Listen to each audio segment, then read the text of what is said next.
keren kita uas sekolahnya toh Cece. Aslinya mi keren aco, mantap mentong tahu idenya Ibu Rosmi ini. Cece, kalau di Makassar kita tahu di mana ada tempat pembuatan serta pengrajin perak. Oh, saya tahu aco. Itu hari saya lihat pameran perak di mall. Saya tanya mi di mana ini dibikin pak. Dia bilang dibuat di Jalan Borong Raya, Kecamatan Manggala. Wah, iya kah?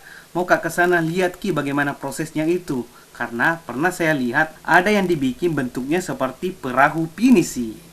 Ayo paling sama-sama Ki ke sana deh.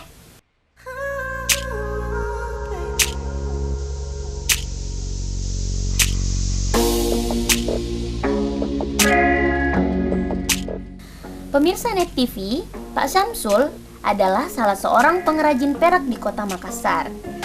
Di rumahnya yang terletak di Jalan Borong Raya, nomor 6, Kecamatan Manggala, Kota Makassar inilah sehari-hari Pak Syamsul menghabiskan waktunya untuk mengerjakan kerajinan perak. Saat berkunjung ke rumahnya, kita akan disambut dengan 2 buah lemari etalase yang berisi hiasan perak hasil karya tangan dari Pak Syamsul. Beragam bentuk dan jenis terpajang, mulai dari yang terkecil seperti cincin perak, bros, kalung, gelang, hingga yang paling menarik perhatian yakni 2 buah perahu pinisi yang juga terbuat dari perak.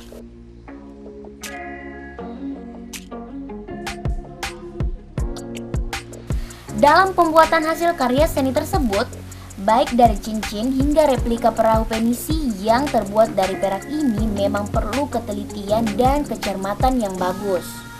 Kepiawaian Pak Syamsul dalam membuat karya seni dari perak ini ia peroleh dari sang ayah yang juga mempelajari keahlian tersebut secara turun-temurun.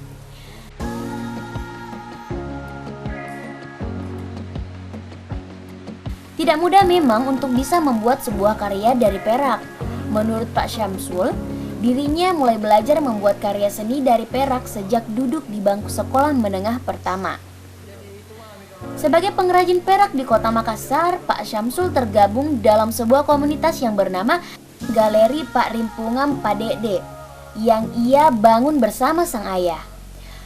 Komunitas ini berfungsi sebagai ajang bertukar informasi tentang perak serta juga dijadikan sebagai wadah dalam mempromosikan hasil karya para pengrajin perak yang kini mulai terpinggirkan. Hasil karya logam perak yang diciptakan Pak Syamsul seperti cincin perak sampai dengan perahu pinisi dipatok mulai dari harga Rp250.000 hingga Rp35 juta, bergantung dari lama dan kerumitan pengerjaannya. Mulai SMP Pak. Iya. Siapa yang ajarkan? Orang tua yang ngajar.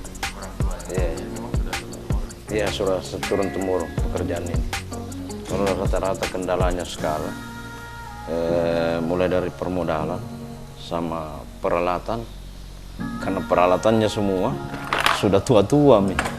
Jadi itu memang butuh di kalau bisa diganti atau bagaimana, kalau ada memang pemerintah bisa kita kasih sedikit apa yang dari situ.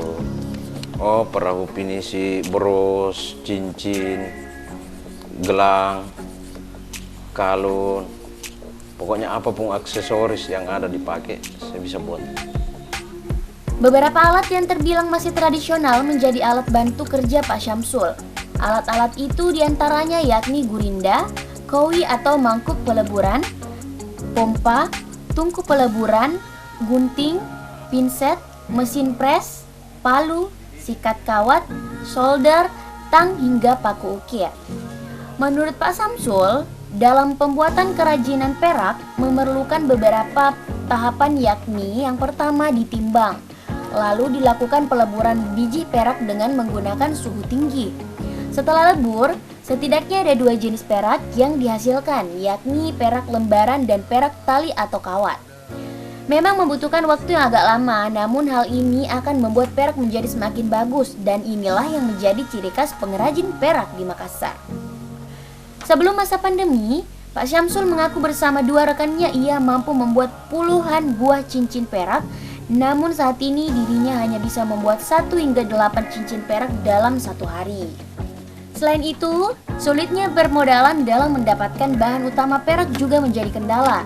Ditambah masih minimnya promosi membuat penjualan perak karyanya belum maksimal. Olehnya itu, Pak Syamsul berharap agar pemerintah Provinsi Sulawesi Selatan dan pemerintah Kota Makassar mampu membantu para pengrajin perak di Borong dalam hal promosi agar mampu mendongkrak tingkat penjualan perak yang ia akui sudah hampir mati.